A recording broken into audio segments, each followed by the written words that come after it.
Ғабдулла Кариев исемендәге Казан Татар дәүләт яшь тамашачы театры яңа 32-нче сезонын ачып җибәрде.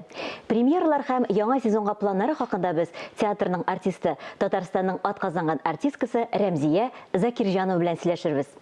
Хәерле көн, исәнмесез, Рәмзия ханым? Бик шатбыз сезне бүгенге көндә студиябызда күрергә. Рәхмәт. Театр шулай итеп яңа сезонын ачып җибәрде һәм ул спектакль кәҗүл читек белән башланып китте. Минем уйламыйча, бу сезнең театрның иң уңышлы спектакльләренең берсе бугай. Чыннан да шулай, менә аның премьерасы инде былтыр булды. Без бу спектакльне тантанага да күрсәттек.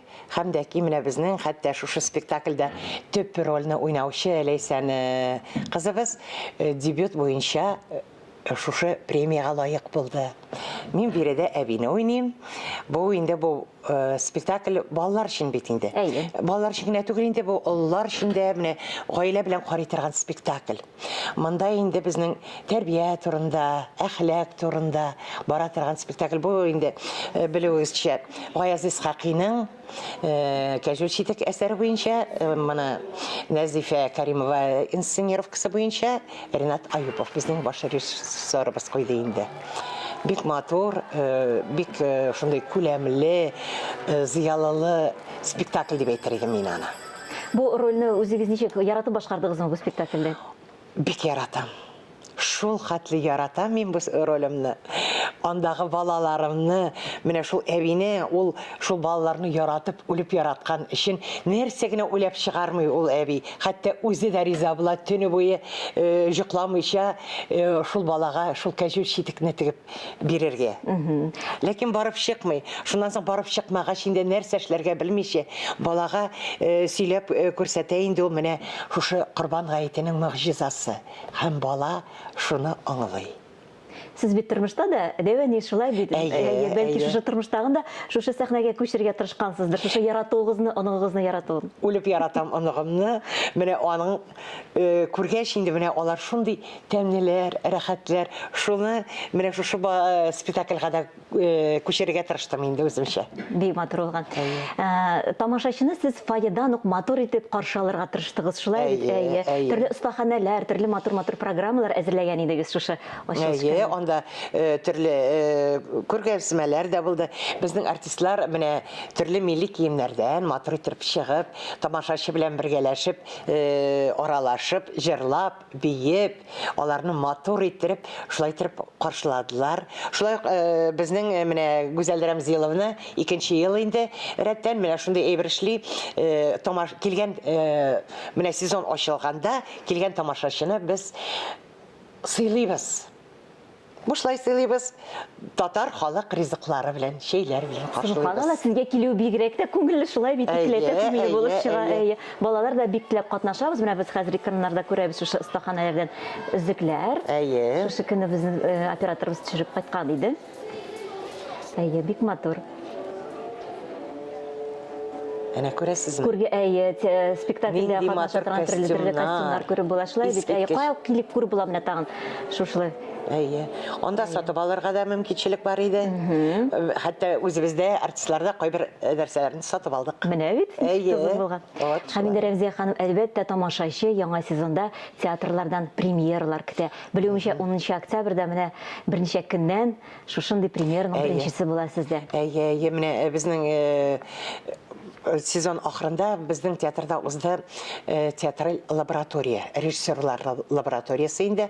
Анда безгә Норильскидан, Уфадан, Мәскәүдән килде режиссерлар, куйдылар спектакльләр. Менә бер атна эчендә инде кыска гына вакыт арасында һәм нәтиҗәсе шушы лабораторияның 2 алар куйган спектакльне без үзебезнең театр репертуарына сайлап алдык. Нидә спектакльләр? Менә 10-сы һәм 11-е безнең булай инде Йомрабаш спектакле, аны Катя Корабельник куя. Бу Мәскәүдән килгән режиссер. Мәскәүдән килгән режиссер, бик кызыклы, бик үзенчәлекле. Менә бу аутист балалар турында. Менә безнең хәзерге халәтебездә андый кешеләр дә бар бит. Аларны да менә алар белән ничек яшәргә, аларга менә караш турында, менә безнең мәрхәмәтебез, кешенең мәрхәмәтлелек турында бара. Аларга карата шушы спектакльләр аркылы чыннан да мөнәсәбәтебезне үзгәртергә кирәк. Менә шул спектакль булачак. Аның сценографиясе дә бик кызыклы, аның куелышы да бик үзенчәлекле. Килеп карагыз. Тамашачыларны көтеп калабыз. Шулай бит 10 һәм 11 октябрьдә. Һәм тагы әле премьералар. 26 октябрьдә менә шул лабораторияның нәтиҗәсе буларак безнең Александра Лавяникова куя Актәпи дигән спектакльне.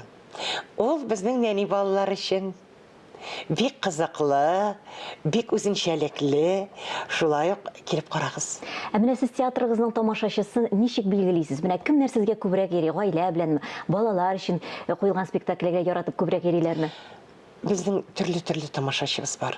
Безнең кичкенә тамашачыбыз да күп. Менә яшүсмерләр дә килеп яратып йөриләр, һәм олылар бик яратып киләләр безнең кичке спектакльләргә. Менә Алла бирсә әле менә әйтергә онытканмын, безнең 22 ноябрьдә Питер Пен булачак. Питер Пен, бу безнең инде баш режиссерыбыз тарафыннан куела. Ул Питер Пенның инсценировкасын Рамис Назмиев эшләде. Һәм дәки бу спектакльне без инде яңа елга да күрсәтербез дип өметләнеп калабыз. Уңышлар. Вот шул. Рәмзия ханым, сез бит театр актрисасы гына түгел, сез әле бик яратып фильмнарда да төшәсез. Шулай бит, Кайсы сезгә якынрак, менә бу кайсы жанрның сезнең үзегезгә якынрак? Театр.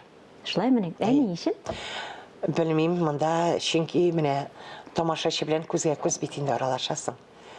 Аларның менә синең һәрбер эшләгән нигеңнең отдачасын күрәсең. Бердәге эмоцияларны кабатлап булмый, шулай бит, кинода дубль күпме кирәк, шул кадәр төшереп була. Бик зур рәхмәт сезгә. Әле безнең менә яңа елдан соң шулай куелачак Фәнәвил Галиевның, безнең менә мәрхүм безнең артистыбыз Фәнәвил Галиев язган иде, Корт дигән әсәрне. Менә аны да безнең Ренат Айпов куячак инде. Матур спектакльләр күп булачак.